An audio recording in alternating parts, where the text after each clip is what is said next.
Is the enemy of your enemy your friend?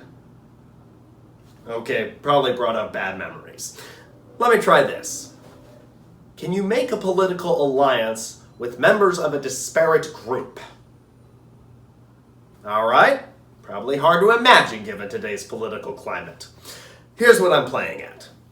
Back in 1984, a group of striking Welsh miners found that one of their strongest supporters were a coalition of gays and lesbians from London, England. I'm Whitaker Martin of Whideo Reviews, and today's second look is a 2014 British film based on those true events. This is a review of Pride.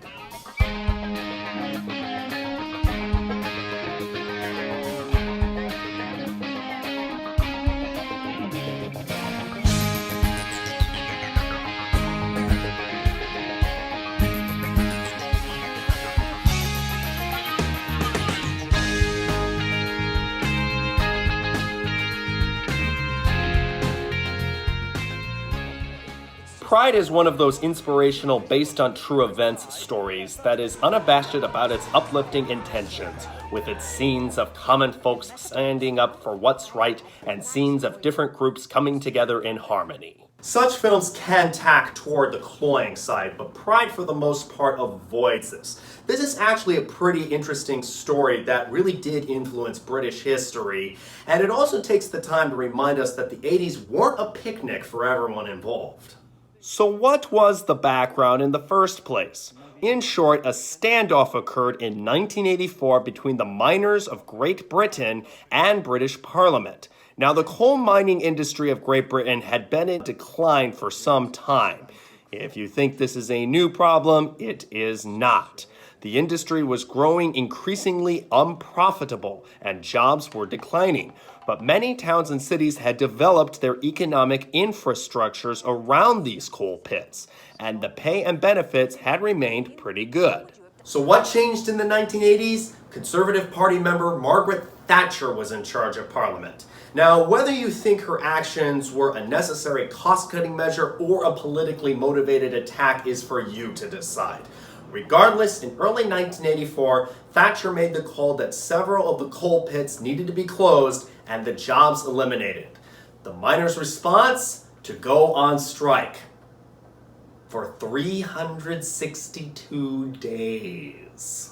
This elongated strike was very rough on the miners. Many families suddenly had no income anymore, and some had to turn to charity for sustenance. Some miners even broke union rules and went back to work anyway. Protesting miners were often beaten by police and increasingly felt depressed over a lack of broader public support. They've been told they'll save the pits that go back first. They won't, but desperate people, they'll believe anything. Okay, that's the miners' side. Where does the lesbian and gay community come in? Well, I'll let young activist Mark Ashton, played by Ben Schnetzer, explain. Now, these mining communities are being bullied just like we are. Right? Bullied by the police, bullied by the tabloids, bullied by the government. Do any of them need a hug? No, what they need is cash.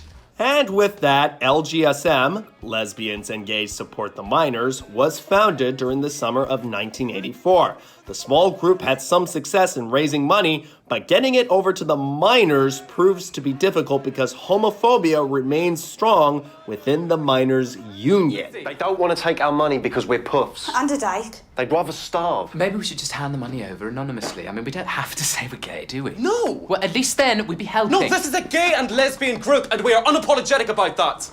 So how to solve this problem? Well, how about contacting the mining communities directly? In this case, LGSM contacted a town in the Dwlice Valley of Wales, much to the valley's surprise.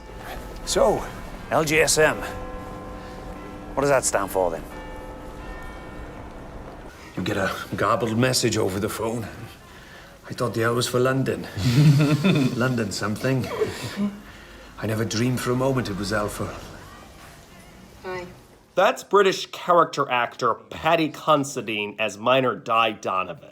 LGSM was soon invited to the Delice Valley as a token of appreciation, and thus began what was, according to most of the participants, a surprisingly amicable relationship. The film has a sense of humor about some of the first encounters. What I was told about lesbians really did shock me. That can't be true, can it? You're all vegetarians. Actually, Zoe and I are both vegans. However, we are often reminded that homophobia is never far away. It's embarrassing enough they spent one night on Dice Floor, Maureen. From here on in, the hosting committee's going to bloody well start hosting. I'm sorry, not me. I'm concerned about AIDS. What? It's not a trivial matter, Sian. They've issued leaflets. I tell you something right now, Maureen Barry. If you get AIDS, so help me God, I'll nurse you myself. Now, how are you going to get AIDS from a couple of sleeping bags in your extension? I don't know. When one first thinks of the 1980s, it's easy to first consider the economic prosperity, the cheesy fads, and the West winning the Cold War. But Pride reminds us that, for many groups, this was not an easy decade. Okay, the film's not all doom and gloom. We get a lot of positive interactions and moments of ecstasy between LGSM and the miners. Sometimes music and dance play a role, with 80s tunes like Karma Chameleon and You Spin Me Round being featured. But these are often cathartic moments for the characters, moments of needed happiness in an oppressive world. For the working class miners, the 80s were decidedly not a good decade. Whatever economic prosperity was going around during this time, they weren't seeing it. I lost my younger brother to that pit. 36 years old, but without it, these villages are nothing, they're finished.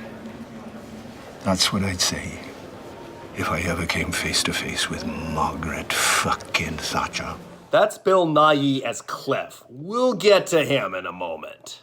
For the LGBT community, the 80s were sometimes a dangerous decade. Not that life had been a picnic previously, but the 80s introduced the AIDS epidemic. This disease is referenced several times in Pride, sometimes in a subtle way. Lesbians and gays support the miners. Never mind the miners. There's gay people dying every day. That's what you should be thinking about. Not the bloody miners. The title of Pride is very charged, and in more ways than one. Obviously, gay and lesbian pride features strongly, with Mark Ashton in particular emphasizing how everyone on the LGBT spectrum should be unapologetically out about their identity. But pride is something the miners have too. This is particularly emphasized by Di Donovan when he reveals why he's so open to Mark Ashton's help. There's a lodge banner down in the welfare, over 100 years old. We bring it out for special occasions, you know. I'll show it to you one day. It's a symbol like this, right? 2 hands. That's what the Labour movement means, should mean. You support me, I support you, whoever you are, wherever you come from. Shoulder to shoulder, hand to hand. And there's a great payoff to this scene when, at a London dance club, Di recites the same story while 2 gay men hold hands and share their first kiss. Credit writer Stephen Beresford for keeping the film thematically substantive. Pride does wear its intentions obviously, almost overwhelmingly so. This is a film that wants you to stand and cheer for its characters. At one point, the miners joined together for the song Bread and Roses, and I wondered if the film had suddenly become a musical. Such moments can be missteps, but they're not fatal to the film. As I mentioned earlier, I do think the references to the darker side help shape the stakes for these characters. If they're not loud and proud about who they are, there is a lot in life that they are going to lose. The casting for these characters consists of a mixture of up-and-coming and veteran British talent. The film concentrates on a variety of characters, so we get to see a lot of solid performances. Among the LGSM group, I was quite surprised to learn that Ben Schnetzer, who plays Mark Ashton with a lot of unabashed passion, is actually American. He could have fooled me. George McKay plays Joe Bromley Cooper, one of the few fictional characters written for the film, a young man who's learning to accept his gay identity. Andrew Scott plays bookstore owner Gethin Roberts, a Welsh expat who's learning to be comfortable being gay in Wales again. And pay attention to Dominic West as Gethin's boyfriend Jonathan Blake, who's not only revealing dancing moves, but also reveals quite the backstory. Among the citizens of the Dulais Valley, I've already mentioned the great heart that Pathe Considine puts into Di Donovan, but you also get Jessica Gunning as the feisty Sean James, who has quite the interesting epilogue, and Mina Trussler is a hoot to watch as Gwen, a town elder who has a few things to learn about lesbian culture. But I want to draw attention to two performances. You saw the clip of Bill Nighy earlier as Cliff, a soft-spoken individual who's burying a lot of deep emotions. I've noticed when Hollywood's cast this actor, they usually give him a broad villainous role. However, in British productions, the diverse talent this actor has is far better recognized. If you want to see just how good Bill Nighy really is, I strongly recommend giving this film a watch. And I'd be remiss if I failed to mention Imelda Staunton as the no-nonsense, gets-what-she-wants Hefina. Here's another actress whose talent is better recognized in Britain than in Hollywood. Don't get me wrong, she was great as Dolores Umbridge in Harry Potter, but be sure to check out some of her lesser-known work and see what a great actress she really is. Get out there and find a gay or a lesbian right now. Look, Hefina, I've shaken their hands. I bought them a pint, see? I don't want to labour the point, do I? You might, give them the wrong impression. Oh, right. Because you're so bloody irresistible, is that it, Carl Evans? Listen to me. I've seen you dancing around my backyard with no clothes on since you were this high. And I can tell you right now, these gays have thrown better away. Bottom line, this is not the last time you'll see Bill Nighy and Imelda Staunton on this channel. Director Stephen Warkus is not hiding how he wants us to feel, but I also cannot deny the effect this film delivers, particularly with a great ending that reveals to us what ultimately became of this political alliance between LGSM and the Dulais Valley. Pride goes for the jugular and earns it. I really appreciate that this film shows a side of the 1980s that not many of us consider, and takes the time to give attention to this overlooked story. With a good cast, a good sense of humor, and a good sense of triumph, Pride consistently makes me feel better every time I see it. The film may not have been a hit in 2014, but that just means you get to check out a hidden gem. Never let it be said that LGSM discouraged youth enterprise. Right then, what are you going to say? Cheese? Victory to the miners! Victory to the miners!